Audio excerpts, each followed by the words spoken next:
안녕하세요. 저는 30대 회사를 다니고 있는 남자입니다. 남자 녀석이 이런 채널에 글을 적으려고 하니 아직까지 망설여지기도 하고 어색하네요. 좋은 일도 아니고 이곳에 다른 분들처럼 권선징악 같은 이야기도 아니다 보니 괜히 부끄러운 제 흑역사를 말하는 것 같아 부끄럽습니다.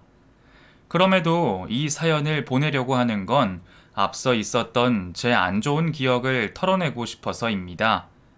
과거 이야기가 나오면 항상 움츠러들었던 저였지만 이제는 새 인연과 새 출발을 하기 위해 완전히 털어내고 싶습니다. 혹시 제 신원이 밝혀질까 모든 걸 자세히 설명해 드릴 수는 없지만 최대한 세세하게 묘사하여 이야기해 보겠습니다. 저는 어렸을 적 아버지가 일찍이 돌아가시며 어머니와 단둘이 어렵게 지내왔습니다. 아버지가 없다는 것은 어린 나이인 제가 지내면서 힘든 일이 많은 문제였습니다. 아이들에게 놀림을 받기도 쉬웠고, 가장의 부재로 인해 경제적으로도 힘들게 살아올 수밖에 없었습니다. 가정주부로 지내시며 경제력이 없으셨던 어머니는 아버지 없이 저를 혼자 키우시며 많은 고생을 하셨습니다. 손이 부르트도록 열심히 일하고 매일 파스를 붙이시면서 하루하루를 견디시며 누구보다 열심히 살아가셨죠. 하지만 어머니가 그렇게 힘들게 일을 하신다고 저희의 형편이 쉽게 나아지지는 않았습니다. 늘 피곤하고 돈 걱정하시는 어머니를 보며 자랐던 저는 하루빨리 돈을 벌고 싶은 마음이었습니다. 그래서 저는 중학교 시절부터 작은 알바라도 하며 어머니께 도움이 되는 아들이 되고 싶었습니다. 제가 공부라도 잘했으면 출세해서 어머니 호강이라도 시켜드릴 수 있었을 텐데 공부머리도 없고 공부에 전념할 만한 형편도 되지 못했던 저는 대학 진학을 포기하고 20살이 되자마자 군입대를 하게 되었습니다. 어차피 군대는 다녀와야 했기에 빨리 다녀와서 돈을 벌겠다 생각을 했던 거죠. 당장 무엇을 해야 할지도 모르겠고 남자들의 가장 큰 문제인 군 생활을 먼저 해결하고자 들어간 군대에서 저는 제 길을 찾게 되었습니다. 생각보다 잘 맞는 것 같은 군 생활이었고 제가 전역을 앞두고 있을 때 저를 눈여겨보시던 중대 내의 간부님께서 부사관 지원을 권해주셨어요. 제 학벌과 형편에 나름 안정적인 직업이 될 수 있다 싶었고 그렇게 부사관이 되기로 결심했습니다. 그렇게 전문하사부터 시작한 직업군인으로서의 삶을 열심히 살아가던 저는 어차피 군대 내에서는 돈 쓸 일도 별로 없기에 매달 어머니에게 월급을 보내드리며 저는 조금의 생활비로 한 달을 버텼습니다. 그렇게 군 생활을 하며 제 나이도 20 중반이 넘었습니다. 군인이라는 신분 때문에 여자를 만나기가 쉽지도 않았지만 돈을 모으는 것이 목표였던 저는 연애 한번 제대로 못하고 나이를 먹었습니다. 20 후반이 되어가며 나도 내 짝을 찾아야겠다 싶었지만 외부와 단절된 삶을 사는 제가 어디서 결혼할 여자를 만날 수 있을지도 몰랐습니다. 저도 사람인지라 외롭기도 하고 한 번쯤은 또래 친구들처럼 사랑을 해보고 싶기도 했었죠. 그러다 휴가를 나와 친구들과 어울려 놀던 저는 한 여자를 만나게 되었습니다. 평소 그런 자리를 즐기지 않지만 친구들의 권유로 술자리에 여자들과 합석하게 되었고 저는 그날 제 운명의 반쪽인 민주를 만나게 되었습니다. 그날 저는 민주에게 첫눈에 반하고 말았습니다. 제 눈에는 천사같이 보이던 민주는 밝은 성격에 어울려 놀기도 잘 놀고 대화도 잘 통했죠. 군인 직업인 저를 신기해하며 이것저것 물어보던 민주와 저는 그날 이후로도 서로 연락을 했고 점점 서로에게 이끌려 그렇게 연애를 시작하게 되었습니다. 민주가 고백을 받아주던 날 설레는 기분에 다음날 훈련이 있는 상황에도 쉽사리 잠들지 못했습니다. 휴가를 나와 여자친구를 사귀게 된 저는 설레고 기쁜 마음과 비례하여 늘 아쉽고 애다를 수밖에 없었습니다. 군인 특성상 근무지가 멀어 민주와 저는 장거리 연애를 하게 되었거든요. 왕복 4~5시간이 걸리는 거리를 오고 가며 피곤할 법도 했지만 그때는 사랑의 힘 덕분인지 힘든 줄도 모르고 열심히 민주를 만나러 다녔습니다. 이전에는 별로 할 것도 없어서 기대하지 않았던 외출 외박이 연애를 시작한 후에는 너무나 소중할 수밖에 없었습니다. 민주를 한 번이라도 더 보고 싶은 마음에 한참을 가서 겨우 몇 시간을 보고 오는 날도 있을 정도였으니까요. 쉽지 않은 장거리 연애였지만 충분한 가치가 있었습니다. 몇 시간을 달려가 민주를 만나고 1분 1초가 아까울 정도로 매 순간이 소중했습니다. 민주는 저를 위해 손수 도시락을 싸와서 함께 놀이공원을 가기도 하고 같이 있을 때면 제 얼굴에 구멍이 날 정도로 저를 살피고 챙기며 제게 참 다정하게 굴었습니다. 떨어져 있었던 동안 혼자서 뭘 하고 지냈는지 제 옆에서 열심히 떠드는 민주를 보며 다들 이래서 연애를 하는구나 싶을 정도로 정말 행복한 순간들이었죠. 그래서 매번 부대로 돌아가는 그 길이 너무나 힘들었습니다. 가까이 지내면서 자주 보낼 수 없기에 저는 늘 민주에게 미안하고 아쉬웠습니다. 그렇게 민주와 장거리 연애를 하던 저는 민주를 만나면서 한 가지 의문이 생겼습니다. 함께 있을 때면 누구보다 다정하게 제게 잘 해주는 여자친구가 떨어지기만 하면 그때부터 연락이 잘 되지 않았거든요.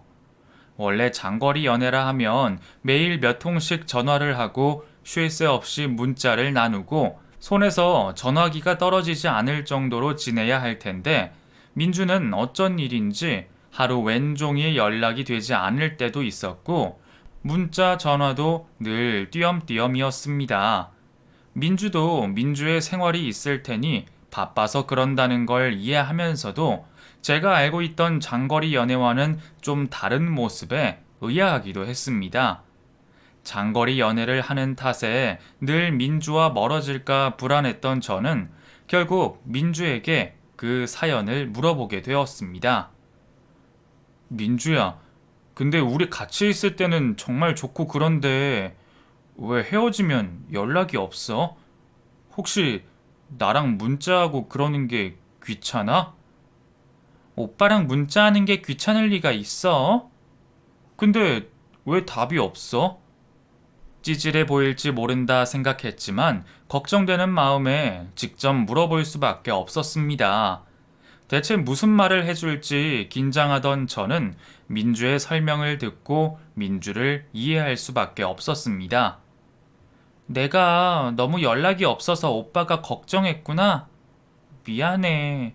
나는 그래도 바쁜 와중에 열심히 답장하려고 한 건데 일하고 바쁘게 지내다 보니까 자꾸 깜빡깜빡 하나 봐. 사실 내가 연애를 많이 해보지도 못했고 공부하다 보니까 남자친구랑 문자하고 핸드폰 들고 있는 게 잘 적응이 안 돼. 그래도 같이 있을 때면 오빠한테만 집중하려고 하는데 떨어져 있을 때면 나도 내 일이 바빠서 자꾸 그렇게 되네. 오빠가 혹시 섭섭하면 어떻게 하나 걱정했는데 역시 섭섭했구나.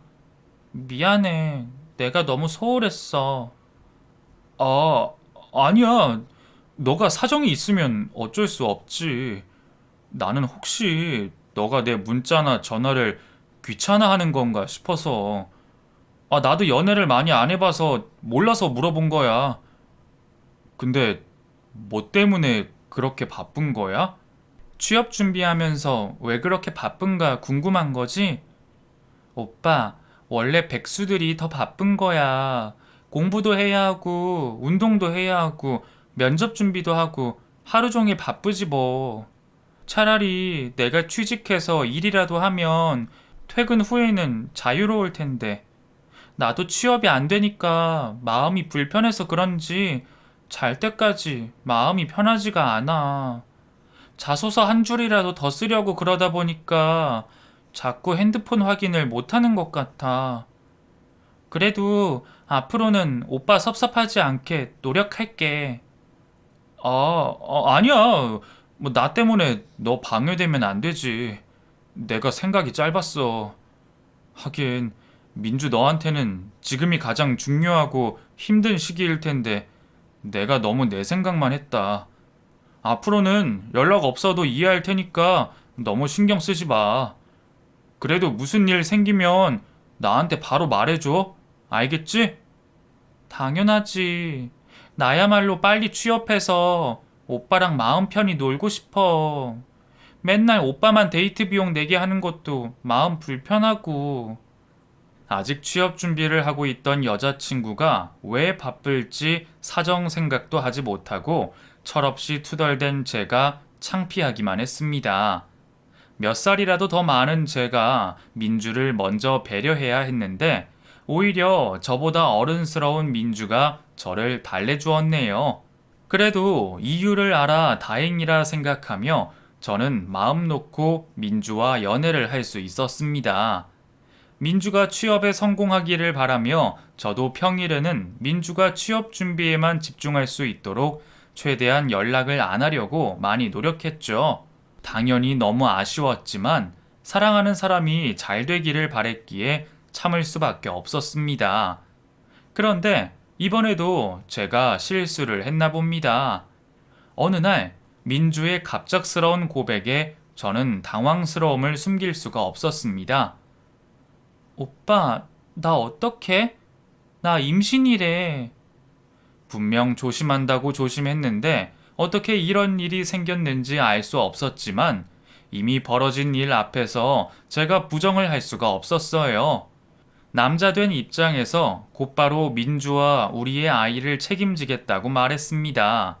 민주야, 너무 걱정하지 마. 내가 있잖아. 앞으로 내가 다 책임질게. 내가 당장 너희 부모님한테 말씀드리고 결혼하겠다고 허락받을게. 조금 빠르지만 그래도 괜찮아. 나는 민주 너랑 결혼하고 싶었어. 우리 좀 더 일찍 결혼했다고 생각하면 되지. 그 말은 진심이었습니다. 저는 제 여자친구를 너무 사랑했기에 민주가 취업에 성공하고 저희 둘 다 자리를 잡으면 꼭 결혼하자 말하려고 했었죠.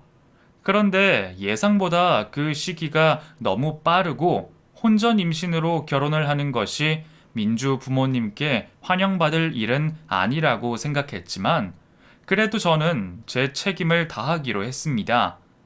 두렵기도 했지만 우선은 남자답게 여자친구의 부모님을 뵙기로 했죠. 처음 뵙겠습니다.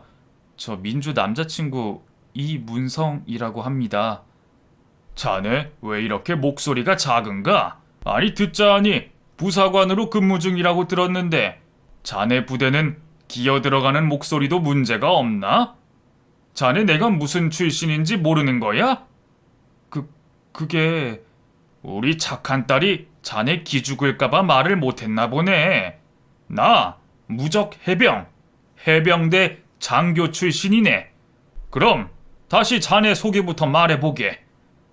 해병대 장교 출신이라는 걸 그제서야 알게 된 저는 예비 장인어른을 상관대하듯 행동했어야 했습니다.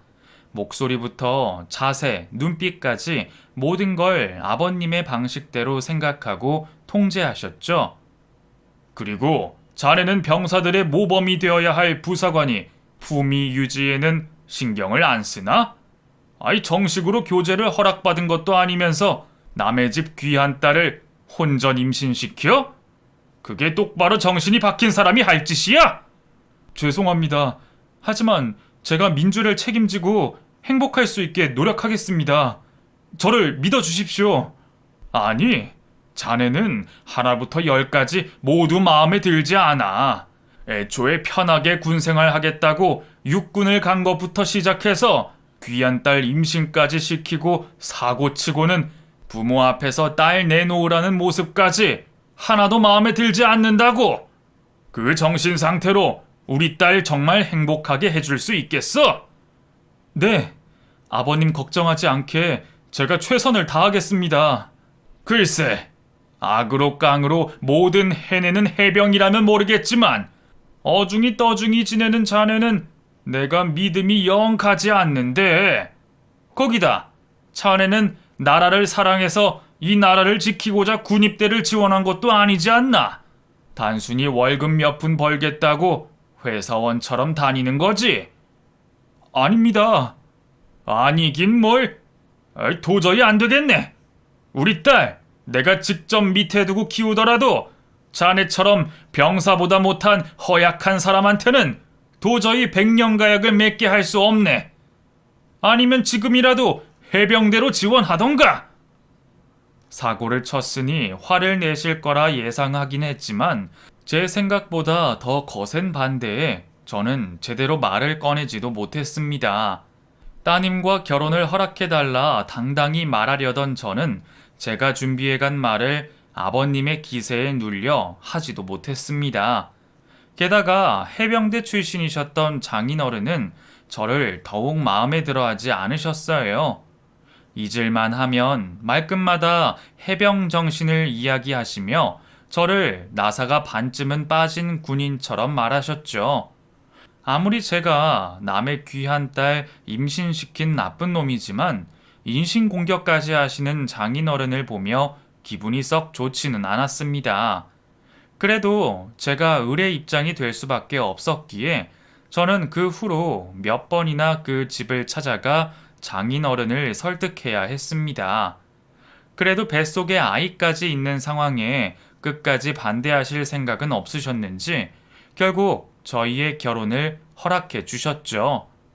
그렇게 급히 상견례를 치르고 하루빨리 결혼 준비를 시작하게 되었습니다. 배부르기 전에 웨딩드레스를 입어야 한다는 민주의 말에 저는 부대에 떨어져 있는 것이 한스러울 정도로 마음이 급했습니다. 하지만 집 문제를 생각한다면 다른 것들은 모두 가벼운 문제였습니다. 너무 갑작스러운 결혼이라 신혼집을 구할 준비도 되어 있지 않았고 부랴부랴 부대 내에 군인 아파트를 신청했지만 자리가 날지도 알 수가 없었어요. 하지만 정말 기적 같은 확률로 비어있는 군인 아파트로 들어갈 수 있었던 저는 겨우 한숨을 돌리게 되었습니다. 하지만 민주는 낡고 오래된 군인 아파트로 들어가기를 꺼려했습니다. 민주야, 당장은 돈 문제도 그렇고 몇 년간 군인 아파트에서 지내다가 돈 모아서 나중에 집을 사는 게 어떨까? 아이 자라기 전까지는 그게 낫지 않겠어? 뭐? 나 군인 아파트는 싫어. 거기 군부대 근처라 완전 시골이잖아. 내가 거기 가서 뭐 할 게 있어. 내가 임신했다고 취업 포기할 것도 아니고 나 나중에 일자리도 구하고 하려면 도시에 있어야지. 그냥 이 근처로 구하면 안 돼? 당장 돈이 있는 것도 아니고 또 떨어져 있는 것도 좀 그런데. 오빠, 오히려 지금은 내가 우리 부모님 근처에 있어야지. 오빠 부대 들어가면 잘 나오지도 못하고 연락도 쉽게 안 될 텐데 나랑 아이한테 갑자기 무슨 일이라도 생기면 어떡해? 그럴 때 차라리 내가 부모님 도움 받는 게 쉽지 않겠어? 아이 낳고도 우리 엄마가 아이 돌봐주시면 좋잖아. 안 그래? 이런저런 이유로 군인 아파트에 들어가기 싫다는 민주의 말에 저는 결국 없는 형편의 아파트 전세를 알아보게 되었습니다. 대출을 할 수 있는 대로 끌어서 겨우 작은 전세를 구하고 결국 저희는 연애 때처럼 다시 떨어져 지내며 주말 부부가 되어야 했습니다. 임신한 아내를 혼자 두는 것이 마음에 걸렸지만 민주 말처럼 친정 근처에서 지내는 게 나을 수도 있겠다 생각했죠. 군인 아파트에 들어왔더라면 퇴근 후 같이 산책도 하고 태교도 같이 하고 많은 시간을 보낼 수 있었을 텐데 계속 떨어져 지내야 해서 많이 아쉬웠지만 그래도 저는 행복했습니다. 제 가정이 생겼다는 생각에 안정감을 느끼고 행복했습니다. 그리고 이제 곧 태어날 제 아들과 사랑하는 아내를 위해 더 열심히 살아보려 했습니다. 하지만 결혼 후에도 여전히 저를 못마땅해 하시는 장인어른 때문에 꽤 힘들었습니다. 장인어른은 처음부터 저를 못마땅해 하셨지만 저희가 결혼을 하고 사위가 된 후에도 저를 받아주시지 않으셨습니다. 우리 순진한 딸 꿰어간 사위 아닌가? 그래, 이제는 목소리가 군기 있게 제대로 나오나? 해병대만큼은 아니지만 그래도 군인으로서 항상 군기가 잡혀 있어야 할 텐데 말이야. 고마운 줄 알게. 장인이 제대로 된 군인이라 이런 날에도 정신무장할 수 있으니. 요즘은 군대에서는 내무반 기강도 그렇고 간부들 사이에서도 기강이 별로지. 더욱이 육군에서는 더 그렇고. 그런 정신 상태로 무슨 나라를 지킨다는 건지. 괜한 타박과 구박을 들으면서도 저는 혼전 임신이란 큰 잘못 때문에 한 번도 장인어른 앞에서 군말을 할 수 없었습니다. 그래도 시간이 지나면 저를 인정해 주시고 아껴 주시지 않을까 기대도 해봤지만 아이가 자라고 몇 년이 지나도 장인어른은 저를 싫어하셨습니다. 아버지가 없이 자랐던 저는 장인어른과 가까이 지내고 싶었지만 처음부터 단추가 잘못 꿰어진 관계는 쉽게 돌이킬 수가 없었습니다. 그렇게 아이가 자라며 혼자 육아를 해오던 아내는 아이가 어느 정도 자라고는 친정에 아이를 맡기고 일을 나가겠다 말했습니다.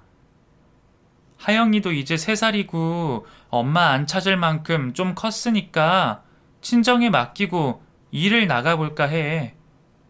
그래도 당신 괜찮겠어?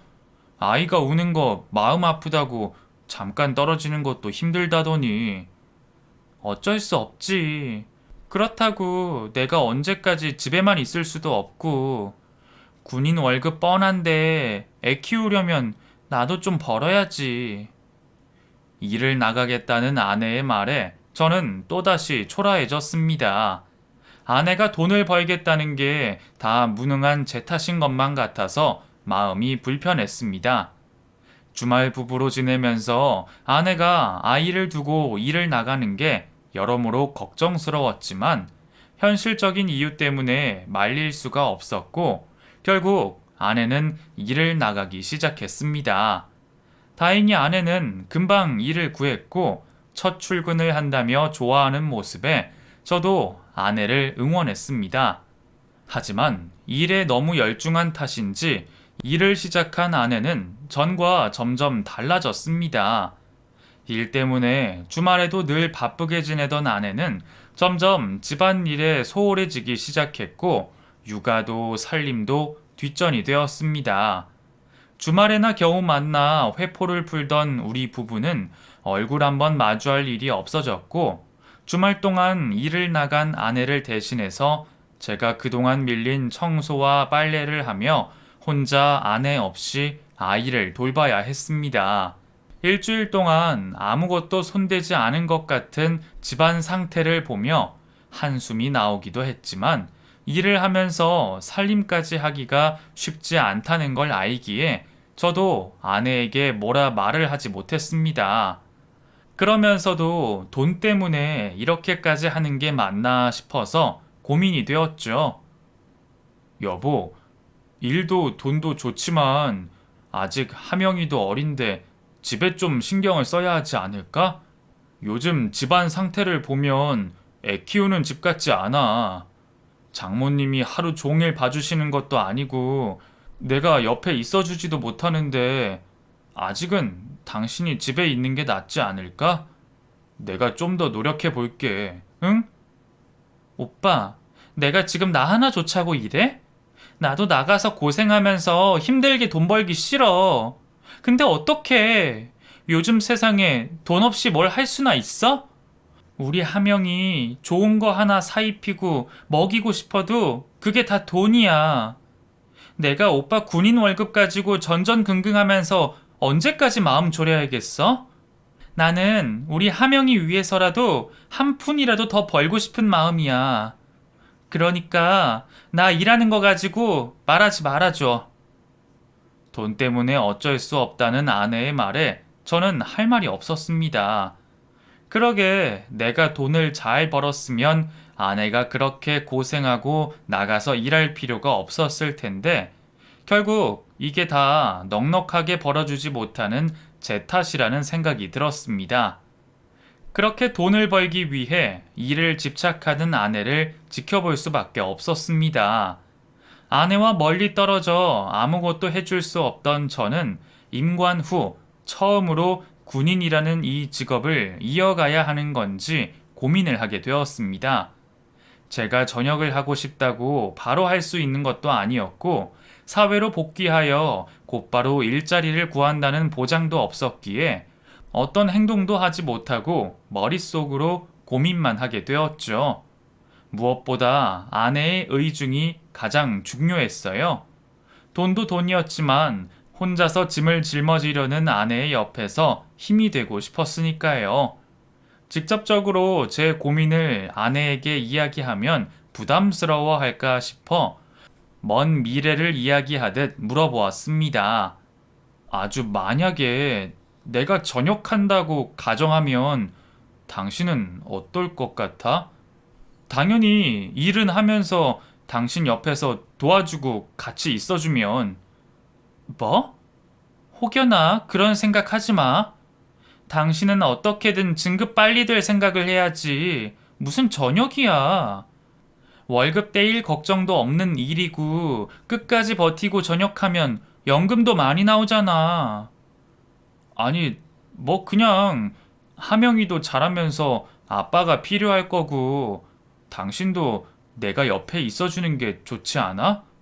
아니면 지금이라도 군인 아파트 신청해서 같이 살까? 아, 싫어. 나 거기서는 못 살아. 그리고 당신이 한두 살 먹은 애도 아니고 미래를 위해서는 부부가 떨어져서 지낼 수도 있지. 당신 딴 생각하는 것 같은데 무슨 생각이든 괜한 행동하지 마. 다시 말하지만 진급이나 더 일찍 할 생각만 하라고. 나야 당신이 힘들 것 같아서 옆에서 있어주려고 생각이나 해본 거지. 그리고 우리가 명색이 부부인데 이게 뭐야?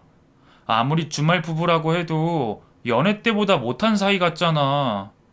애정 표현도 스킨십도 없고 나는 우리 관계 회복하려고 나름 이리저리 생각해 본 거라고.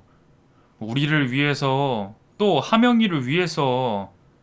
쓸데없는 소리 그만하고 당신 말대로 나 도와주려면 가서 설거지나 해.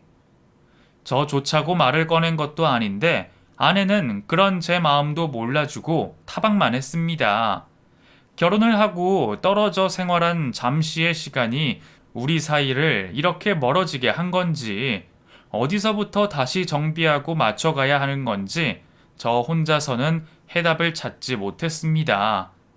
이런 문제를 해결하려 상의하려는 제 노력에도 아내는 자리를 피하고는 했어요. 매번 영외를 나가 아내와 대화를 할 수 없는 탓에 모처럼 만든 자리였는데 우리 사이를 더 어색하게만 만들었죠. 다시 부대로 복귀한 저는 곧바로 계획되어 있던 훈련으로 인해서 또 한동안 집으로 돌아가지 못했고 훈련 복귀 후에도 부대 정비로 인해서 부대 안에 머물게 되었죠. 금요일 당직 근무로 인해서 꼼짝없이 주말에도 부대 내 생활을 하겠구나 싶었는데 행정관님께서 당직 근무를 바꿔달라는 부탁을 하셔서 거의 한 달 만에 집으로 돌아갈 수 있었습니다. 지난번 말다툼으로 인해서 어색한 아내에게 먼저 사과도 할 겸 아내에게 알리지 않고 꽃과 케이크, 안주거리와 술을 준비한 채 집으로 향하게 되었죠.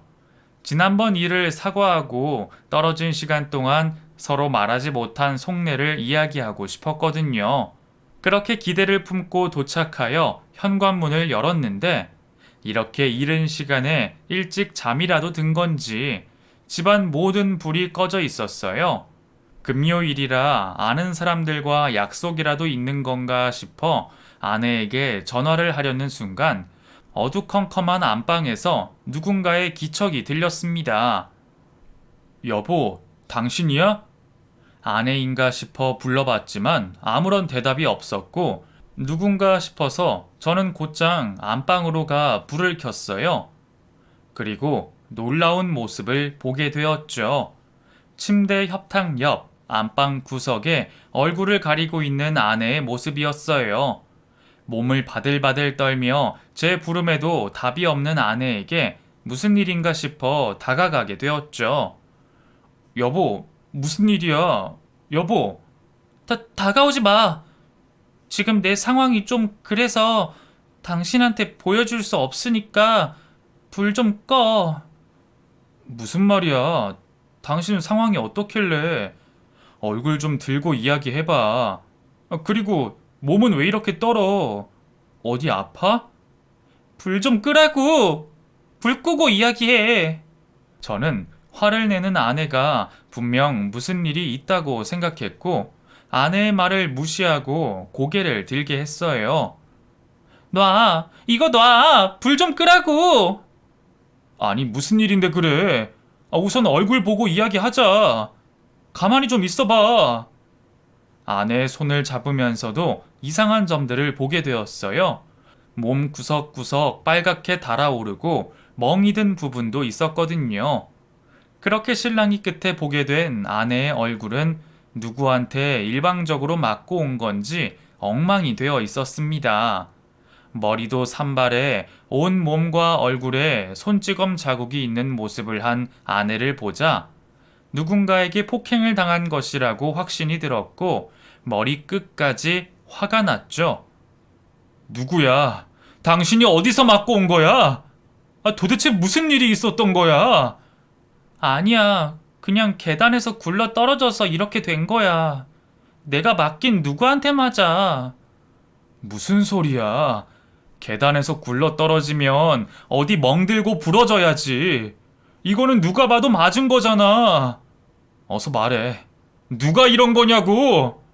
누가 봐도 사람한테 맞은 얼굴을 하고 있는 아내는 제 물음에도 무슨 일인지 절대 맞은 것이 아니라 계단에서 굴러 떨어진 거라며 앞뒤가 맞지 않는 말을 하며 횡설수설하고 있었어요. 일하다가 시비라도 붙은 거야? 아니면 직장 동료가 때린 거냐고. 왜 말이 없어? 그리고 하명이는 어디 있고? 어머님이랑 아버님은 당신 이 꼴인 거 아시는 거야? 그만 좀 물어. 계단에서 굴러 떨어진 거라고. 그리고 아빠가 때렸는데 왜 몰라? 하명이는 엄마랑. 뭐? 아버님이 당신을 이렇게 만드셨다고? 아니. 하명이가 아빠랑 엄마 집에 있다는 거지. 아빠가 날 때리긴 왜 때리셔? 당신 아버님께 맞은 게 맞지? 당신 학교 다닐 때도 잘못한 거 있으면 아버님께서 때리셨다며. 그렇다고 다 큰 딸, 이제 한 남자의 아내인데 이러시면 안 되지. 아버님 댁에 계신 거지? 내가 이번 일은 그냥 못 넘어가.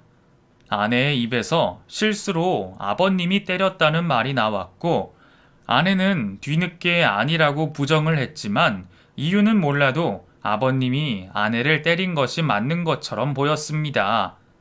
다 큰 딸에게 매질을 했다고 해도 화가 날 상황에 손찌검을 했다는 사실이 저를 물불 가리지 않게 했어요. 아내의 만류를 뿌리치고 저는 곧장 아버님 댁으로 향했습니다. 아버님, 문 여세요! 아무리 자식이라고 하지만 어떻게 다 큰 딸에게 손찌검을 합니까? 매번 말씀하시는 해병대 정신이 겨우 이런 겁니까? 연약해서 대항도 못하는 약자한테 함부로 교육이라는 명목하에 폭력을 써도 되냔 말입니다. 나와서 말씀 좀 해보세요. 자네 왔는가? 우선 여기서 이러지 말고 집으로 들어오게. 들어와서 이야기하자고. 이제 와서 동네 창피하십니까? 제 아내 저렇게 만드실 때는 정신없이 때리시고는 이제 와서 체면 차리시는 거예요? 자네가 무슨 말을 들었는지 모르겠지만 들어와서 내 이야기도 들어보게. 그래도 지금같이 성이 안 풀리면 그때 되어서 나를 똑같이 때리든 뭐든 마음대로 하게. 마치 제가 찾아와 이 난리를 칠 것을 예상한 것처럼 아버님은 차분하게 저를 대하셨습니다. 그 차분한 모습에 당황한 건 오히려 저였어요. 어디 말이나 들어보자는 심보로 집 안으로 들어가게 되었죠. 소파에 앉아 한참 동안 바닥만 보고 계시던 아버님은 앞선 말과 달리 아무런 말이 없으셨습니다. 하기야 아무리 자기 자식이라도 그렇게까지 때려놓고 무슨 할 말이 있을까 싶었죠. 도대체 무슨 생각으로 따님을 그렇게 때리신 겁니까? 지금 세상이 어느 때인데 아내와 제가 아니라도 다른 누군가가 신고하면 아버님 폭행죄로 끌려가십니다. 그리고 아까는 해야 할 말이 있는 것처럼 구시더니 왜 아무런 말씀이 없으십니까? 막상 자리에 앉아 변명하시려고 하니 말이 안 된다고 생각되세요? 이서방, 내가 잘못했네. 나도 다 내 탓이라고 생각하네. 아무리 생각을 해봐도 내가 자네한테 보상할 만한 게 없어. 무릎을 꿇으라면 꿇겠고 나를 때리려면 때리게. 내가 잘못했네. 그리고 우리 딸이랑 이혼하게. 아버님께서는 아내에게 손찌검을 한 것에 대해 미안함을 표하시더니 갑자기 아내와 이혼을 하라며 알아들을 수 없는 말을 하셨습니다. 잘못은 자신이 했는데 아내와 저에게 이혼을 하라니 무슨 말인가 싶었어요. 도대체 그게 무슨 말씀이세요? 앞에는 잘 말씀하시다 갑자기 아내와 이혼을 하라고요? 아내가 무슨 잘못을 했던 간에 이번 일은 아버님이 실수하신 건데 왜 저희 부부가 이혼을 합니까? 정말 이렇게 나오실 거예요? 그게 이서방, 사실은 민주가 자네 몰래 외도를 하고 있었네. 정말 내가 자네 볼 면목이 없어. 지금까지 자네한테 내가 무슨 말을 했건 다 취소하네. 자식 하나 제대로 키우지 못한 내가 다른 집 귀한 자식을 감히 평가하겠나. 아까 말했듯 자네가 해달라는 것, 원하는 거 전부 다 받아들이겠네. 무엇보다 가장으로서 누구보다 성실했던 자네한테 너무 미안하네. 정말 미안해. 처음 그 이야기를 듣고는 저를 가족들이 속이려고 하는 줄 알았습니다. 누구보다 가정을 위해서 열심히 사는 아내가 외도를 하는 것이 믿기지 않았어요. 분명 무엇인가 잘못되어 장인어른이 오해를 하고 있다 생각했습니다. 외도요? 아내가요? 아버님, 우리 아내 쥐꼬리만한 월급 버는 저 때문에 매일같이 나가서 일하고 오는 여자예요. 아버님께서도 잘 아시잖아요. 잘못 보셨거나 오해하시는 거예요. 미안해. 자네가 딸아이를 어떻게 생각하는지 나도 잘 알고 있네. 그래서 더 미안해. 내가 아무리 가부장적이라고 해도 확인도 안 해보고 다 큰 딸아이에게 그렇게 했겠나? 바람피는 노년들 처벌하는 법만 있다면 내 딸을 평생 감옥에 썩게 하는 일이 있어도 내 손으로 쳐놓고 싶네. 멀리 있는 자네 대신해서 내가 옆에서 잘 봤어야 했는데 내가 미안하네. 자식 교육 잘못한 내가 자네한테 죽을 죄를 지었어. 잘못했다는 말 그만하시고 도대체 뭘 보셨길래 아내가 외도를 했다고 말하시는 거예요? 제가 알아들을 수 있게 말씀 좀 해주세요. 그럼 한 가지만 약속해주게. 아무리 화가 나도 자네는 가만히 있어. 괜히 화를 참지 못해서 피해보는 일이 없도록 하란 말일세. 민주는 내가 자네 분노가 풀릴 수 있도록 책임지고 알아서 할 테니 자네는 자네 생각만 하게. 네, 알겠습니다. 어서 말해주세요. 자네에게 이런 말을 전하게 돼서 미안하네. 요 며칠 전에 동기들과 술집에서 모임을 가지게 됐어. 한창 먹고 마시고 있는데 민주랑 똑같은 사람이 나가길래 따라 나가게 됐네. 그런데 웬 남자 품에 안기는 거야? 처음에는 민주랑 닮은 사람이라 생각하려고 했는데 하명이를 아침에 맡기면서 본 입은 옷이며 신발이며 민주 이미 틀림이 없었지. 깜짝 놀라서 술이 깨서 뒤를 따라가 봤더니 그 남자랑 모텔에 들어가더라. 내 딸이 그런 짓을 할 거라 생각도 못해서 너무 놀라서 집으로 돌아올 수밖에 없었네. 뒤늦게 큰일이다 싶어서 내가 직접 딸 뒤를 밟았는데 그 남자랑 같이 일을 하고 있었어. 하명이가 가지고 논다는 핑계로 밥을 먹는 민주한테서 핸드폰을 가져와서 확인하고 알았네. 둘이서 오랫동안 만나고 있었다는 걸. 그리고 무엇보다 하명이 자네 아들이 아니야. 정말 미안하네. 정말 미안해. 네? 하명이가 제 아들이 아니라고요? 그럴 리가. 민주 저것이 자네를 속이고 연애 때부터 양다리를 걸치고 있었나 보더군. 바람피는 그놈이 지금도 그렇지만 별 볼 일 없는 놈이라 결혼 허락을 못 받을 것 같았는지 동시에 만나고 있던 자네를 내게 데려온 걸세. 문자 내역을 보니 자기들은 다 알고 있었던 것 같네. 정말 여러모로 자네 볼 면목이 없네. 정말 미안해. 장인어른은 그 말을 듣고서도 믿지 못하고 있는 저에게 여러 장의 종이와 함께 휴대폰을 건넸습니다. 그곳에는 아내가 직접 적은 연애 때부터 지금까지 저를 속여온 모든 과거가 적혀 있었어요.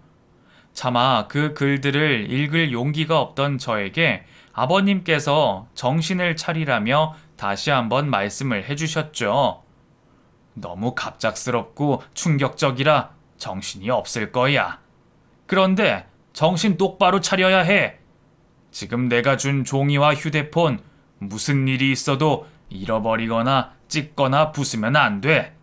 법정으로 가면 이런 것들이 하나라도 더 필요하단 말일세. 혹시나 민주가 아니라고 발뺌하면 지금 그것들이 자네 억울함을 조금이나마 풀어줄 거야. 그리고 민주는 자네와 이혼을 하고 나서도 내가 책임지고 교육을 시키겠네. 다시 한번 정말 자네한테 미안하네. 아버님은 제가 집으로 갈 때까지 연신 미안하다며 용서를 구하셨어요.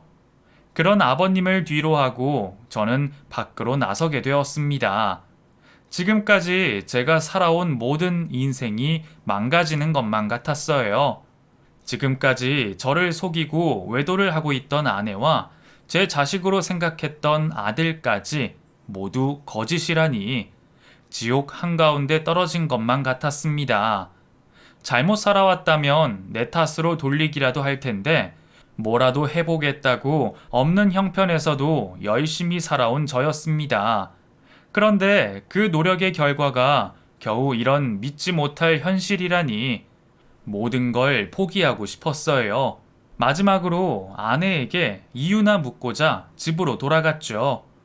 아무 말도 못하고 있는 아내에게 무슨 말을 했는지도 모를 정도로 속에 있던 말들을 쏟아냈습니다. 나를 기만한 아내에게 욕도 하고 원망도 하고 또 꼭 이렇게까지 했어야 했냐며 빌어도 봤습니다. 아내는 몇 시간 동안 쏟아지는 그 모든 말을 듣고도 눈물만 흘리며 미안하다는 말만 하고 있었죠. 더는 같이 있고 싶지 않았던 저는 아내를 남겨둔 채 부대로 향하게 되었습니다. 이후 아버님께서 아내를 끌고 집으로 돌아가셨고 저는 이혼 소송과 함께 상간남 소송을 진행하게 되었어요. 이혼 소송으로 가끔 만나게 된 아내는 매번 아버님에게 혼쭐이나 잔뜩 긴장을 하고 있는 모습이었습니다. 장인어른 덕분인지 아내는 모든 것을 순순히 인정하였고 소송도 단 하나의 걸림돌 없이 제가 승소하게 되었어요. 그리고 아버님께서는 저에게 합의금 명목으로 거액의 돈을 주시려고 하셨어요. 아버님, 법원에서 준 위자료면 됩니다. 이렇게까지 하지 마세요. 아니네. 내가 자네가 기만당한 시간을 돌려줄 수 있으면 그렇게 하겠지만, 그럴 수 없으니 시간의 값에는 모자라는 금액이지만 이 돈으로 대신 갚을 수 있게 해주게. 이래야 그나마 내 마음이 아주 조금은 편할 것 같네. 결국 주변 사람들의 조언과 아버님의 끝없는 권유로 큰 돈을 받게 되었습니다. 그때는 당장에 쓸 곳이 없어 노후 준비나 할 겸 집을 구매했었어요. 그리고 이혼을 하게 된 저는 모든 것을 새롭게 출발하고 싶은 마음에 정들었던 군 생활을 전역하기로 했습니다. 물론 부대 내에 안 좋은 소문이 돌았고 정신적으로도 휴식이 조금 필요했던 이유도 있었죠. 별다른 계획 없이 한 전역으로 앞으로 어떤 직업을 가져야 할지 고민을 하던 차에 아버님께서 자신이 가진 인맥으로 한 기업에 취직까지 시켜주셨습니다. 덕분에 휴식 후 곧바로 일을 하게 된 저는 더는 기억하기 싫은 과거를 잊고 새 출발을 하게 되었어요. 다행히 지금은 좋은 인연을 만나 서로 의지를 하며 인연을 이어오고 있습니다. 제게 여자친구가 생겼다는 걸 알게 되신 아버님께서는 더는 저에게 연락도 도움도 주시지 않고 사라지셨어요. 불행 중 다행이라고 해야 할지 모르겠지만 아버님 덕분에 불행한 결혼 생활도 끝낼 수 있었고 값비싼 아파트와 새 직장을 구하게 되었네요. 제 평생의 액땜을 전 아내와의 결혼으로 했다고 생각하고 앞으로는 행복할 미래를 그려보려고 합니다. 그럼 과거의 저를 많이 위로해 주시고 앞으로 좋은 일만 가득한 제 미래를 축복해 주시면 감사하겠습니다. 감사합니다.